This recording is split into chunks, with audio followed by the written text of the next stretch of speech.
हाय everyone. Nalanda university अपने time की सबसे बड़ी one of its kind international residential university थी, वो भी 5th सेंचुरी में। ये यूनिवर्सिटी फॉर्मर मगध और प्रेजेंट डे बिहार में लोकेटेड है। ये यूनिवर्सिटी गुप्ता डायनेस्टी के कुमार गुप्त वन ने 5th सेंचुरी में बनवाया था। इस यूनिवर्सिटी में तकरीबन 10,000 स्टूडेंट्स और 1700 टीचर्स थे, जो सिर्फ पूरे भारत से नहीं बल्कि विश्व भर के देशों से, जिसमें China, Tibet, Indonesia, Korea, Japan, Sri Lanka और भी कई देश शामिल थे। नालंदा शब्द बना है 3 वर्ड से, ना, अलम और दा, यानी कंटिन्यूअस फ्लो ऑफ नॉलेज। और तकरीबन 800 साल तक इस यूनिवर्सिटी ने अपने नाम के आशय को बखूबी कायम रखा। इस यूनिवर्सिटी में शिक्षा फ्री थी, लेकिन यहाँ एडमिशन लेना कहा जाता था कि बहुत ही टेढ़ी खीर है। जैसे नालंदा महाविहार भारत की शांति, वैसे ही नालंदा की शांति इसकी लाइब्रेरी धर्मगंज, जो कि 9 मंजिला इमारत थी और जिसे 3 भागों में बांटा गया था, रत्नासागर, रत्नाधरी और रत्नरंजक। इस लाइब्रेरी में 90 लाख से भी अधिक किताबों का संग्रह था,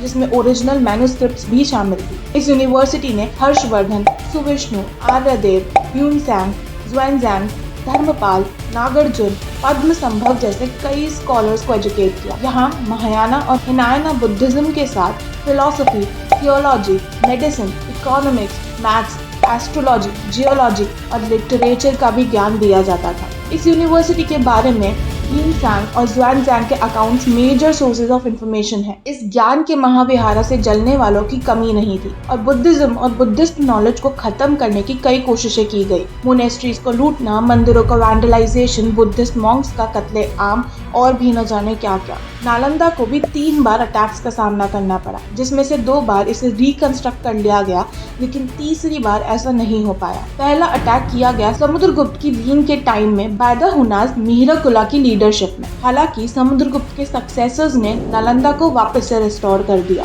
हुनास सेंट्रल एशिया का एक ट्राइबल ग्रुप था, जो कि खाइबर पास से इंडियन सबकॉन्टिनेंट में आया था। दूसरा अटैक हुआ गौड़ा डायनेस्टी के थ्रू, जिसके बाद हर्षवर्धन ने नालंदा को वापस से रिस्टोर कर लिया। गौड़ा डायनेस्टी बंगाल के गौड़ा रीजन को बिलोंग करती थी। हालांकि नालंदा महाविहार पर तीसरा अटैक भारत के इतिहास के सबसे दर्दनाक दौरों में से एक था, और ये अटैक किया गया था टर्किश आर्मी के बख्तियार खिलजी के थ्रू 1193 में, जिसमें ना ही हमारा ज्ञान का खजाना धुएं में गुम हो गया, बल्कि हजारों बुद्धिस्ट मॉन्क्स, स्कॉलर्स और टीचर्स का भी कत्लेआम हो गया। कईयों को तो जिंदा भी जला दिया गया। कहा जाता है कि जब बख्तियार ने नालंदा की लाइब्रेरी को आग लगाई थी, तो तकरीबन 3 महीने तक वो आग जलती रही, और इससे उसकी विशालता का अंदाजा लगाया जा सकता है। और इस पूरी वारदात का आई विटनेस अकाउंट दिया है मिनाजी सिराज ने तबाकती नसरत में। हालांकि नालंदा पे बख्तियार खिलजी ने अटैक क्यों किया, इसकी 3 मेजर थ्योरीज है। पहली थ्योरी है इनसिक्योरिटी और जेलेसी की। माना जाता है कि बख्तियार खिलजी कभी बहुत बीमार पड़ गए थे और उनकी जान बचाने के लिए नालंदा के मेडिसिन के फेमस स्कॉलर राहुल श्रीभद्रा को बुलाया गया। हालांकि खिलजी उनसे इलाज नहीं करवाना चाहता था और दवाई लेने से भी मना कर रहा था। इसके बाद राहुल श्रीभद्रा ने खिलजी को कुरान के कुछ पन्ने रोज पढ़ने के लिए बोला,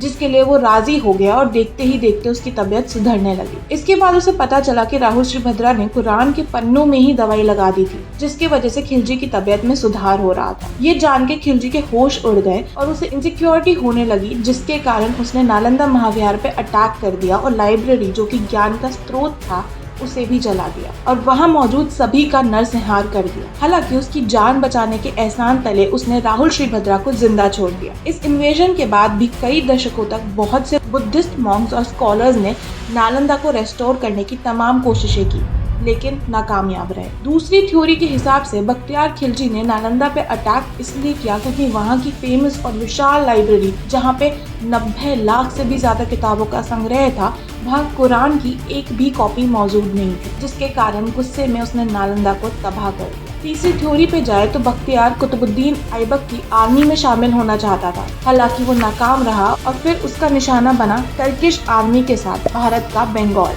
जहां जाने के दरवाजे मगध से थे और वहां थी नालंदा यूनिवर्सिटी। क्योंकि बख्तियार पढ़ा लिखा नहीं था और लोगों को मारने के लिए और मिलिट्री एक्सपेडिशंस के लिए ही फेमस था, उसे लगा कि नालंदा एक फोर्ट है, जिसके बाद उसने वहां आक्रमण कर दिया। पर कहीं न कहीं बख्तियार बुद्धिज्म को जड़ से उखाड़ना चाहता था या शायद खजाना लूटना चाहता था, और इसी कारण उसने बुद्धिस्ट मोनेस्ट्रीज और major Buddhist sites including the holy site of Bodh Gaya पे भी अटैक कर दिया। नालंदा महाविहार के बाद बख्तियार का निशाना बना ओदंता उदंतापुरी महाविहार और विक्रमशिला यूनिवर्सिटी, जो भी भारत के ज्ञान का संग्रह थी, जिसमें से उदंतापुरी बाद में बख्तियार की आर्मी का हेडक्वार्टर भी बना, उसकी स्ट्रैटेजिक लोकेशन के कारण। अब कारण चाहे जो रहा हो, तबाही में हमारे इतिहास के कई सुनहरे पन्ने और स्कॉलर्स और मॉन्क्स जल के खाक हो गए। ये तबाही सिर्फ नालंदा महाविहार की ही नहीं थी, बल्कि भारत में बुद्धिज्म की भी थी। इस साइट को सर अलेक्जेंडर कनिंघम ने 1861 में एक्सकवेट किया और धीरे धीरे सालों बाद नालंदा का एक्चुअल आर्किटेक्चर की इमेज दुनिया के सामने आने लगी। हालांकि 15 हेक्टेयर के एक्सकेवेशन के बाद भी कहा जाता है कि it is only 10% of Nalanda, 90% is yet to be explored. Centuries later 2006 में APJ अब्दुल कलाम ने नालंदा यूनिवर्सिटी को रेस्टोर करने का आइडिया प्रपोज किया और 2010 में नालंदा यूनिवर्सिटी एक्ट पास किया गया, जिसके बाद नालंदा यूनिवर्सिटी का वापस से निर्माण किया गया और कोशिश की गई कि उसे पहले की तरह ज्ञान का एक मेजर केंद्र बनाया जाए। एंशिएंट नालंदा यूनिवर्सिटी को नवंबर 2016 में यूनेस्को वर्ल्ड हेरिटेज साइट भी घोषित कर दिया गया and ruins of Nalanda remain a major tourist spot for tourists across the world। Nalanda की जर्नी चाहे कितनी ही devastating रही हो, it continues to leave its legacy even in the 21st century।